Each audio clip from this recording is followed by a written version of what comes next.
SI தம்பதி மீது வழக்கு பதிவு செய்யப்பட்டுள்ளது. ஐடி ஊழியர் கொலை சம்பந்தமாக சுர்ஜித்தின் சகோதரியை கவின் காதலித்த நிலையில் நேற்று ஓட ஓட வெட்டி கொலை செய்யப்பட்டிருக்கிறார். விவரங்களோடு இணைகிறார் செய்தியாளர் திரவிய சம்பத். திரவிய சம்பத், என்ன விவரங்கள், எதற்காக இந்த கொலை நடைபெற்றது? விவரங்களை நீங்க பதிவு செய்யலாம்.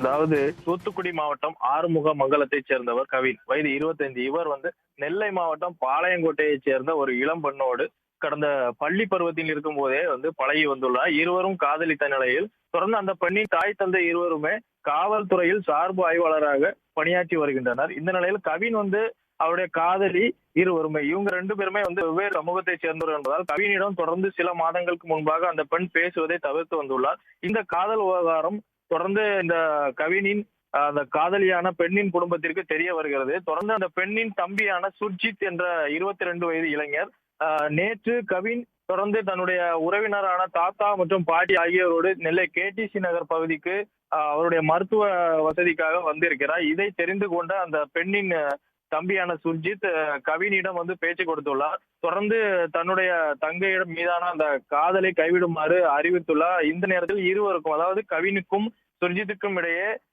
ஒரு மோதலானது, வாக்குவாதமானது ஏற்பட்டு இருக்கிறது. இந்த வாக்குவாதம் தொடர்ந்து முற்றிய நிலையில கவினை ஓட ஓட விரட்டி சுர்ஜித் மறைத்து வைத்திருந்த அறிவாளால் வெட்டி கொலை செய்துள்ளார். தொடர்ந்து இந்த சம்பவத்தை அறிந்த நெல்லை மாநகர காவல்துறையினர் சம்பவ இடத்திற்கு விரைந்து அங்கிருந்த சிசிடிவி காட்சிகள் உள்ளிட்ட பலவற்றை ஆய்வு செய்து விசாரணை நடத்தினார். கவின் தொடர்ந்து சம்பவ இடத்துல இறந்தார். இதனை தொடர்ந்து அந்த சுர்ஜித் என்ற வாலிபர் தான் இந்த சம்பவத்தில் ஈடுபட்டது போலீசாருக்கு தெரிந்தது.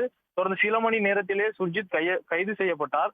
இந்த கொலைக்கான காரணம் என்ன என்பது குறித்து விசாரணை செய்த நிலையில தொடர்ந்து இருவரும் வெவ்வேறு சமூகத்தை சேர்ந்தவர்கள் என்பதால் கவின் மீதான அந்த ஆத்திரத்தில் சுர்ஜித் முதல் கட்டமாக இந்த கொலையை செய்திருப்பது தெரிய வந்தது. தொடர்ந்து இந்த சுர்ஜித் என்ற வாலிபர் தான் செய்தது தவறு என்பதை உணர்ந்து அந்த ஒரு அதாவது ஒரு 3 மணி நேரத்திலேயே சம்பந்தப்பட்ட அந்த பாளையங்கோட்டை காவல் நிலையத்தில் சரணடைந்திருக்கிறார். இந்த நிலையில அவருடைய தாய், அதாவது தந்தையான சரவணன், தாயான கிருஷ்ணவேணி இருவரும் சார்பு ஆய்வாளர்களாக நெல்லை மாவட்டத்திலே பணியாற்றி வருகின்றனர்.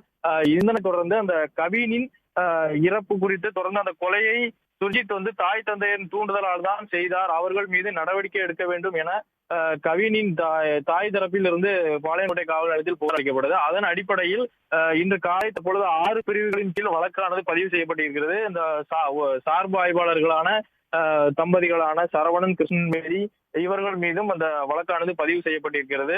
வன்கொடுமை தடுப்பு சட்டத்தின் கீழும் இந்த வழக்கு பதிவு செய்யப்பட்டிருக்கிறது.